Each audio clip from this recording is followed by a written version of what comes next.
have here are very, very light weights, and we're gonna do I's, Y's, and T's while doing a back extension. So when you're doing a back extension, you wanna make sure when you come up, you're not hyperextending. So you only wanna come up so you have a straight back, and that's where we're gonna do our I's, our Y's, and our T's. So I'm gonna come down, I'll grab my very light weights, I'm gonna come up, and I'm gonna come up and I'm gonna lead from my shoulders. That's an I, and my 10 and 2 position is my Y, and then my T. And I'm really squeezing in that mid back, and that's 1. Then I'm gonna come down. So if you don't have access to a back extension machine, there's another way that you can do this with the medicine ball. Take your weights in front of you, and then squeezing from the shoulders, just do the lift again here.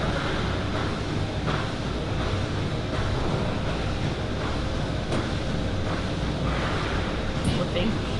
It's okay. There we go. All right.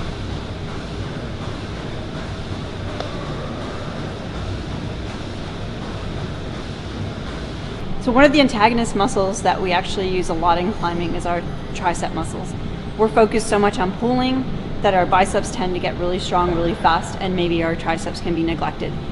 And the whole point here is to focus on the lat, so you need to keep your elbows in tight, and you're just gonna lower as far as is comfortable and then back up. What we don't want is for your shoulders to come in this way. You need to keep them nice and square, lower yourself down, and back up. The movement may start off really small, especially as you're if you're weak, until you get strong enough to be able to do them. And then if you're super strong, you can really lower yourself down and lift yourself back up. If this is too much, because you're using your whole body weight to lower you, you can use a bench. So here I'm just sitting at 90 degrees, and I'm just gonna lower myself down and push up. You wanna avoid having your elbows come out to the side, really keep your elbows going back. And you wanna avoid your shoulders coming and rounding forward. So in climbing, we do a lot of work with our shoulders, but it's not the top of the shoulders that we want to focus on. It's actually this part of the shoulder that we want to focus on. So in order to get those to engage, we do a lot of rows.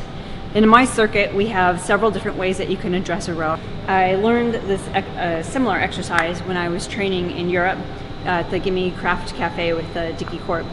But what I really like about this is it wakes up this shoulder system, and it really lets me be aware of them so that I'm more focused on using them when I'm climbing. The pulley lets me move the system up and down, and then I have a stool sitting out there so that I can be supinated, chest level up front. So I'm sitting here supported, my core is engaged, and I'm just gonna pull the grips and rotate to engage the arms. So the shoulders are doing all the work, and then I'm just gonna try to do them faster. If that's too hard to do, just simply drop it down. You can lean back this way.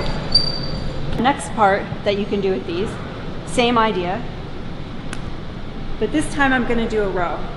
So now I'm pulling them in.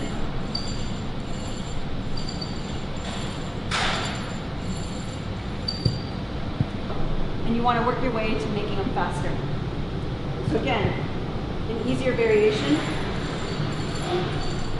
and an even easier variation.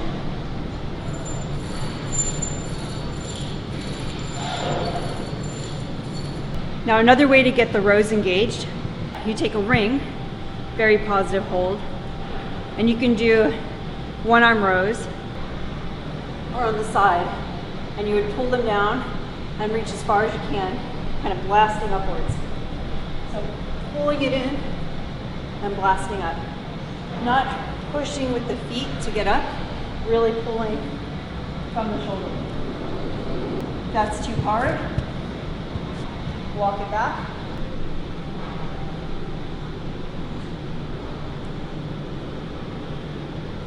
And when you start to get tired to make the completion, don't hesitate to help yourself. Pull up. Keep it controlled on the way down. You do not want to let yourself fall into it. That will really jar the body and you can really hurt your elbows. All right, right here I have 3 different ways that we can do a row. I'm going to do it from a kind of a plank position where my back is straight, the core is engaged, palm is flat, knee and 90 degrees. I'm gonna make sure that my shoulders are not dipping. They need to be square, and that I'm not looking up like this so that my back is not arched. So suck the belly up, just kind of look in front of you. I actually just wanna let the weight hang, and then I wanna pull from the shoulder to lift my arm up. I know it looks like the biceps doing the work, but it's not.